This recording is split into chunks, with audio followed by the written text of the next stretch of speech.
All right, today we're going to do something pretty cool. We're going to peek inside your computer's brain and build its very heart from the ground up. We're talking about the one component that handles every single calculation your computer ever makes.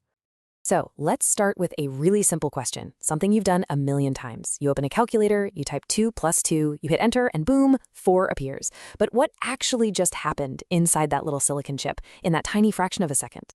Well, the answer is all thanks to this amazing little engine at the absolute center of every processor. It's called the Arithmetic Logic Unit, or ALU for short. You really can think of it as the heart of the computer, where all the action, all the thinking happens. So how in the world do we build this thing? You might think it's some kind of black magic, super complicated, right?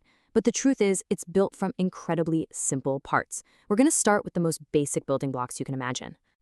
Okay, so the ALU really has two main jobs. Doing math, that's the arithmetic part, like addition, and making logical decisions, like checking if two things are both true, which is an AND operation. But here's the really cool part. Both of these functions are built from the exact same thing, tiny little electronic switches called logic gates. And this is where it gets really interesting.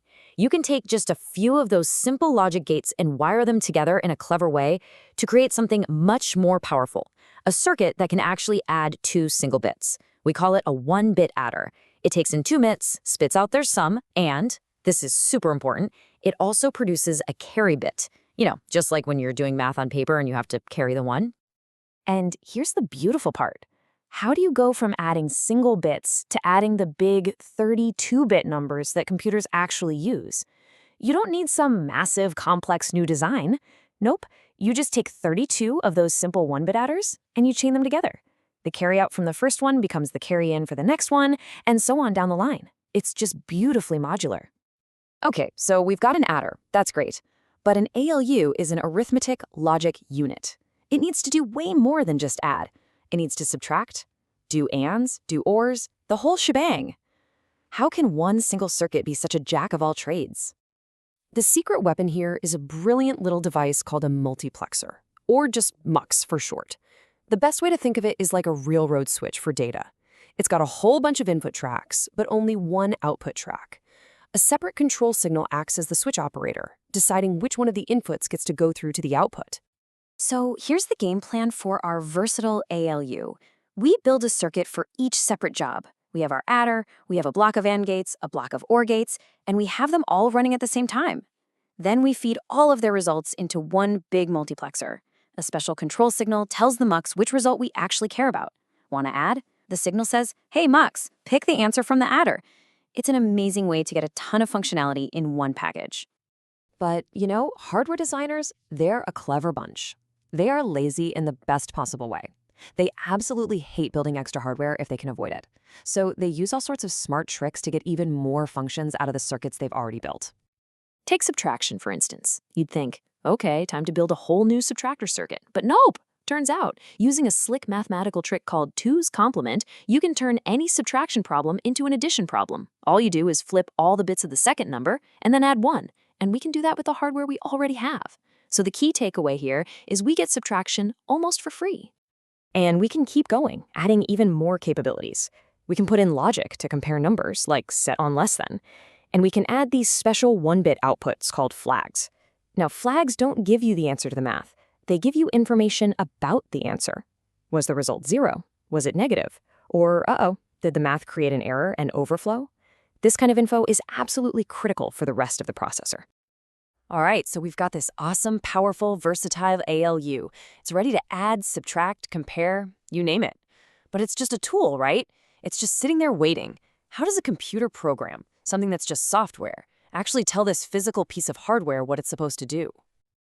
Well, at its very core, every single instruction in a program, whether it's add these 2 numbers or load this data, is just encoded as a number.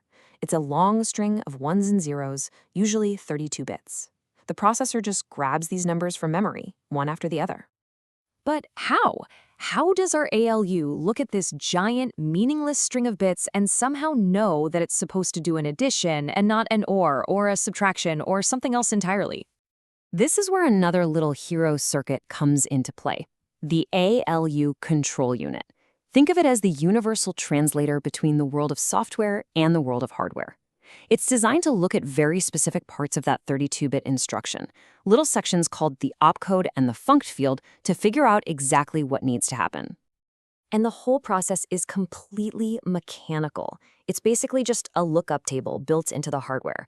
It sees a certain pattern of bits in those instruction fields, like 10000 for add, and it automatically outputs the correct control signal, in this case, 0010. That signal zips over to our multiplexer, which then, of course, selects the output from the adder. It's a direct physical translation from a software command to a hardware action. So, there we have it, a complete working ALU. It can take instructions from a program, decode them, and perform all sorts of calculations. But here's the thing about computer processors.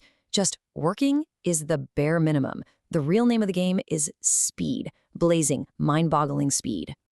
And our simple design has a bit of a dark side.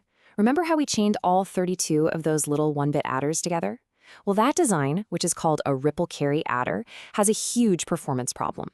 To get the final correct answer, the very last adder in the chain has to wait for the carry bit to ripple all the way through the other 31.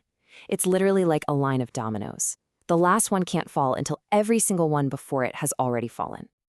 Now this delay, this propagation delay, might be just 300 picoseconds. That's 300 trillionths of a second. It sounds impossibly fast to us, right? But for a modern processor that does billions of calculations every second, 300 picoseconds is an eternity. It's like waiting for a pot of water to boil. And this is why it matters so much. The entire computer marches to the beat of a single drum, the system clock. Every tick of that clock, a new operation starts. But the time between ticks has to be long enough for the absolute slowest part of the processor to finish its job. And very often, that slowest part is the ALU. A slow ALU means a slow clock, and a slow clock means a slow computer, period. It's a massive bottleneck. And that leads us to our final big question. If this simple, elegant ripple carry design is actually a major speed bump that's too slow for modern computers, what's the solution? How did engineers break through the speed limit to give us the blazing fast processors we have in our pockets and on our desks today? Well, that is a story of even more clever tricks for another time.